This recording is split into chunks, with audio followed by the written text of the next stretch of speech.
and hours do you train per week in each sport? Miles and hours per week in each sport. It's getting a bit personal. Are we sure we're going to publish this on the internet? Next question. I think you have to come here. If you want the good answers, you have to be here. All right. What's your race day nutrition like? That's race day nutrition. That's kind of a tough one. I guess everyone's got their own preferences. I'm still experimenting a bit with over the Ironman distance. For a half Ironman, usually just have a couple electrolyte drinks that make quite high in calories, and on the run Coca-Cola.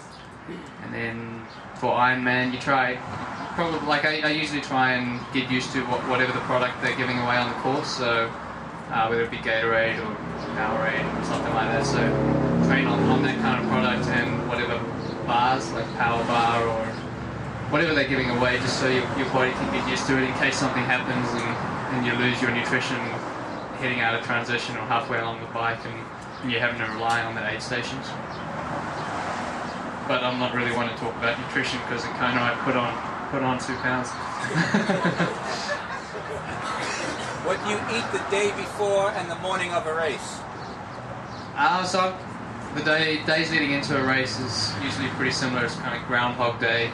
Wake up, for breakfast usually have either granola or oats, and I stay away from dairy, so it's probably with rice milk.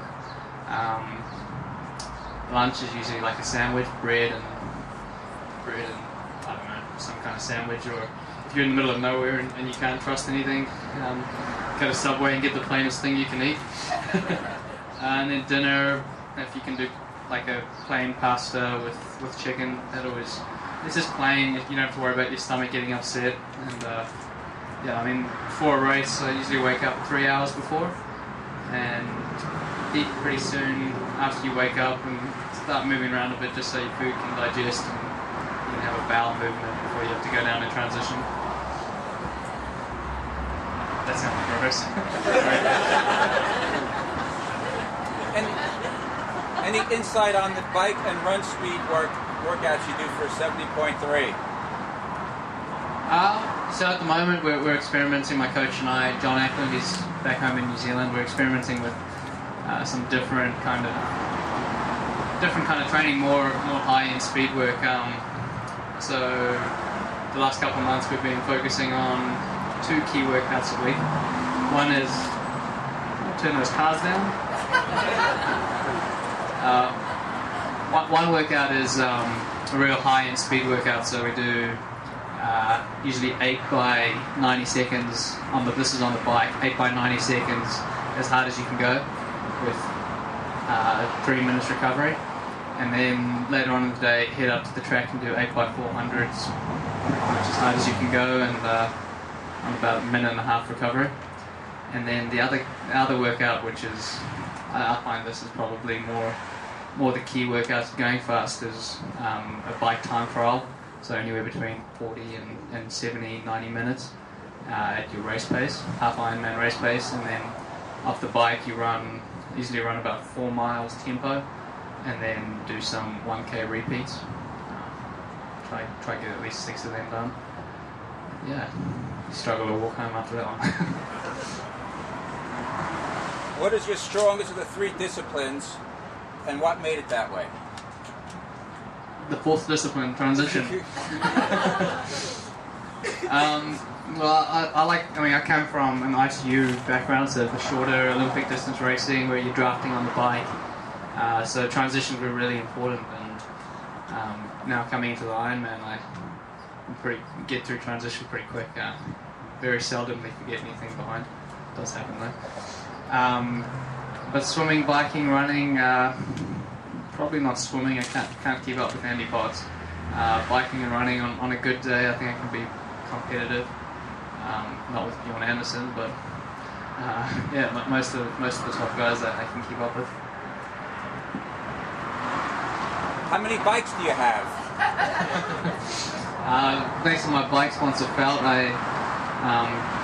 back home in New Zealand I have a time trial bike, the Felt TA, and the AR1, which is a road bike, and also a mountain bike. And up here in America I have another time trial bike, which I do most of my racing and a lot of training on, and also AR1. So just playing around in the mountains with, and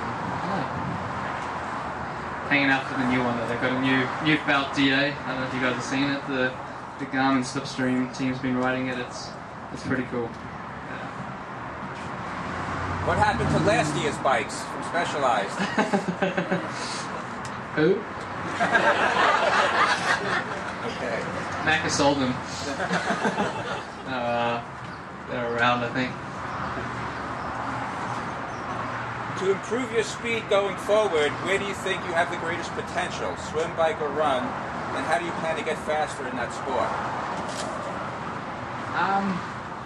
I think for Ironman, which is ultimately where I'd like to do well,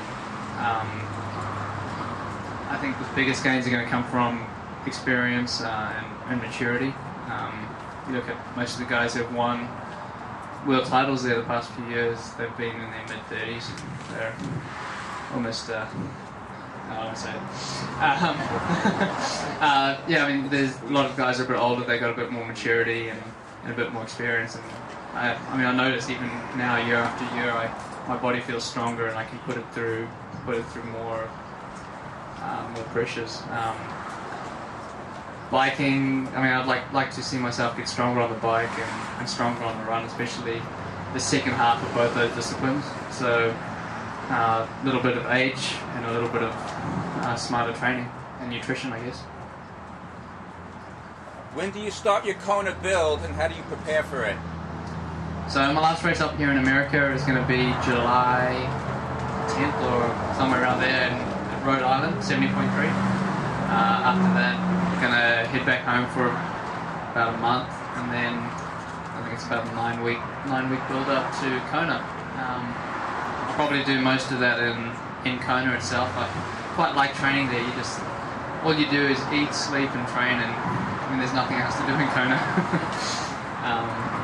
except for pick fights with the locals. How has your fitness evolved since you broke the wildflower record? It's gone downhill.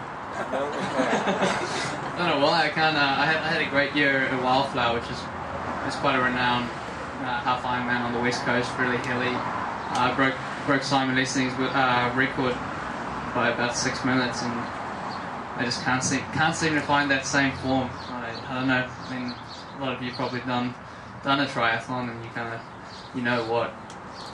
Sure, I don't know if you know, but sometimes you have one of those days where you just feel invincible, and that was that day. I just felt invincible. I could push myself, and I've tried replicating the training, the nutrition, everything before that event, but just can't seem to nail it on the head. So that's the thing with triathlon. You're always searching for the perfect race and the perfect preparation. So hopefully I can find the plan that'll bring back those kind of performances on a more regular basis. This question's not from me. Do you pace with heart rate on the bike or power? On the bike, probably heart rate and power. Generally in a race, you come out of transition, your heart rate probably elevates 5 to 10 beats because you got a lot of adrenaline pumping through your body because you're in a race environment and there's a lot of people cheering for you. So you have to kind of go and feel a bit more, and I'm not really good on what I feel like, because I always feel great for the first little bit and then pay for that later on. So I mean, the wattage kind of is a good indicator for me because I can look at look at the watts I want to sit at, and then look at what my heart rate's doing, because different temperatures gives you different. I mean, your heart rate's gonna fluctuate in different temperatures. I usually find mine's a little bit lower when it's cold, and then when it's hot, it goes a little bit higher. So just trying to find the balance between the two.